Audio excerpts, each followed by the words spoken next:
Une crêpe sur le bitume. On va passer à lundi. Hein, ça fait quoi?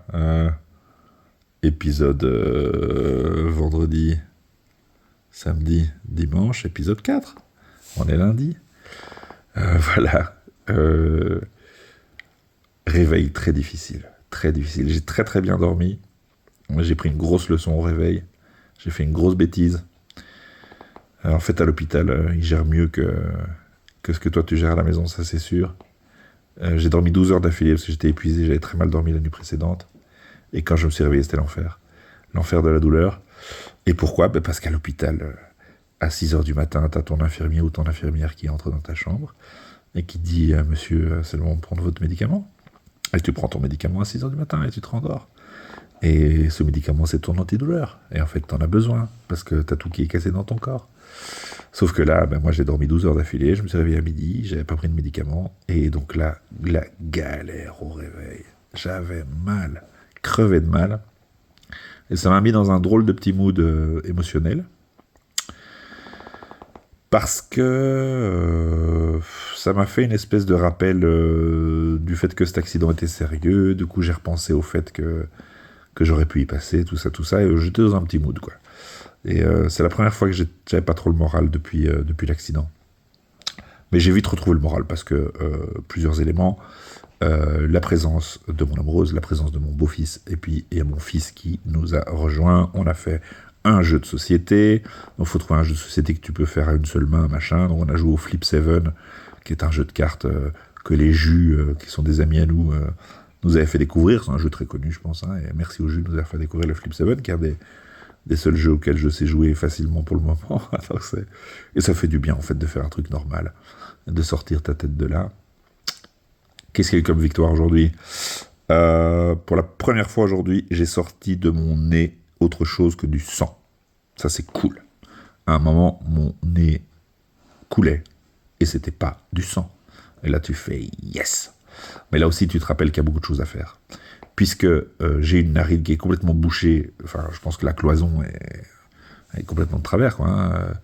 Et donc là, tu te rappelles que tu dois absolument prendre rendez-vous chez le REL, qu'il va falloir opérer le nez pour le remettre en place, ou quelque chose comme ça, qu'il faut pas oublier les dents, tout ça, et qu'il faudrait peut-être centraliser tout le bordel. Donc j'ai pris rendez-vous pour demain chez mon médecin traitant. Et j'espère qu'elle pourra m'aider à voir clair dans ce que j'ai à faire et dans ce que j'ai peut-être à vérifier, parce qu'à l'hôpital ils ont géré l'urgence, quoi. Hein. Mais maintenant il faut gérer la suite et être sûr qu'il ne reste pas des séquelles de cet accident ou qu'il en reste le moins possible en fonction de ce qu'on peut faire. J'ai passé une bonne partie de la journée à installer mon nouveau téléphone parce que envie de retrouver le contrôle de la possibilité de communiquer, tout simplement. J'ai reçu plein de coups de téléphone absolument adorables, et ce lien-là aux choses, le fait que tu sens des gens qui te soutiennent, c'est très agréable. Voilà, ça fait du bien. Ça fait du bien d'avoir des messages sympas de gens qui t'aiment. Ça, c'est cool. Mais alors oui, ce qui était aussi un peu compliqué aujourd'hui, c'est que je marchais beaucoup moins bien aujourd'hui. J'ai plus de mal à me lever, j'ai plus de difficultés à utiliser ma jambe gauche. Et donc, je suis en train de comprendre que ce marathon, ça va pas être un marathon avec une courbe de progression linéaire. Ça va être des mieux, des moins bien. Et il va falloir, dans les moins bien, réussir à se dire que c'est pas grave, qu'il y a du mieux derrière. Il y a Rainer Maria Rilke, qui est un poète allemand, hein, qui est mort en 1914, je crois, qui a écrit un livre qui s'appelle Les Lettres à un jeune poète. Hein, ça a eu des correspondances poétiques avec un gars beaucoup plus jeune que lui qui s'appelle John Lehman, qui lui écrivait de la poésie. Il existe un pendant féminin parce qu'il a aussi correspondu avec une poétesse.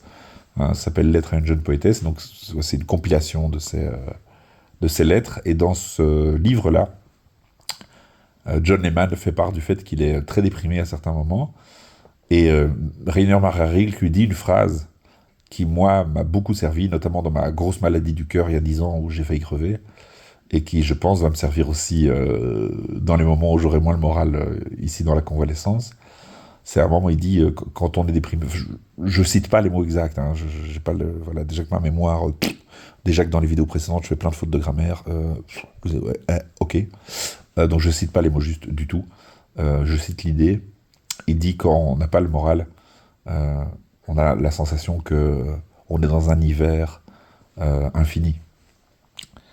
Et Rainier Mariaril qui dit il ne faut pas oublier qu'on a la sensation que le printemps ne viendra jamais, et pourtant, il vient. Et cette phrase-là, moi, oh, elle m'a fait beaucoup de bien dans les moments les plus difficiles de ma vie. Et je pense pas que je sois dans un des moments les plus difficiles de ma vie du tout. Parce que j'ai vécu des choses plus difficiles que cet accident. Mais enfin, c'est peut-être le fait d'avoir vécu des choses très difficiles à certains moments de ma vie qui me permet de prendre cet accident avec un peu plus de facilité. Enfin bref, je suis plus du tout en train de vous raconter ma journée, je suis en train de réfléchir à voix haute et je dois vous emmerder pas mal. Ce qui est bien, c'est que demain, j'aurai posté les premières vidéos et j'aurai vu les premiers commentaires quand je ferai la vidéo.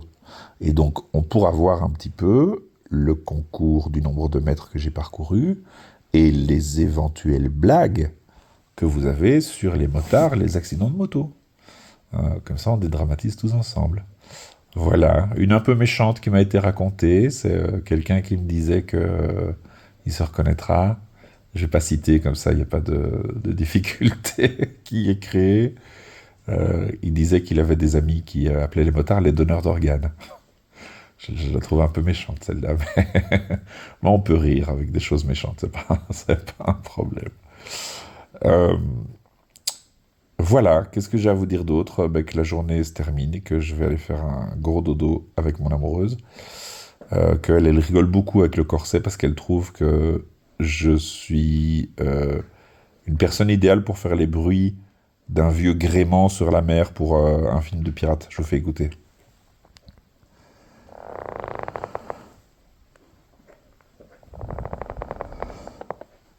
Voilà, c'est le corset qui fait ce bruit-là.